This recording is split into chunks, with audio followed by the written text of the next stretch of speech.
They just open it up and they just tell them to walk, let them in. Sometimes they don't even have a guide with them. And they just kind of tell them where to go. And they're pretty much on their own. Efrain Mercado has been with Border Patrol for 16 years. As a member of the Confined Space Entry Team for 11 years, he says he's seen the worst of what happens when people risk everything to cross the border. Storm drains, they take these toy guns and they spray them completely black. This is probably a toy gun. We've had a couple of people die in there. A lot of children.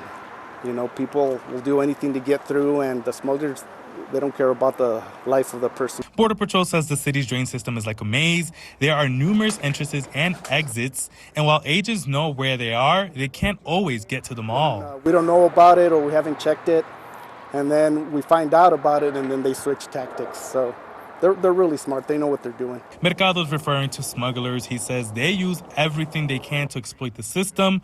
Criminal organizations use items such as crowbars, hammers, everything they can get their hands on to create space in the tunnel to smuggle migrants. Coming up. A lot of things that stick out and scratch you up, and it's pretty nasty in there sometimes. Border Patrol advises of the dangers of entering confined spaces like this one because they are complete in darkness and you can run into a hole like this one that can lead to several injuries. And we've seen a lot of broken legs, a lot of injuries to the feet and head, and some of these areas are corrugated.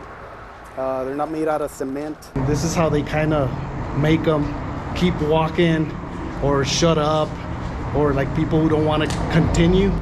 This is what the things they use. Border Patrol says the storm drains can become dangerous due to the air quality and the flash floods that forms after heavy rain. But smugglers and migrants aren't fazed by the potential dangers as they're so close to seeing the light at the end of the tunnel. Said what really pulls at the heartstrings is those children, you know.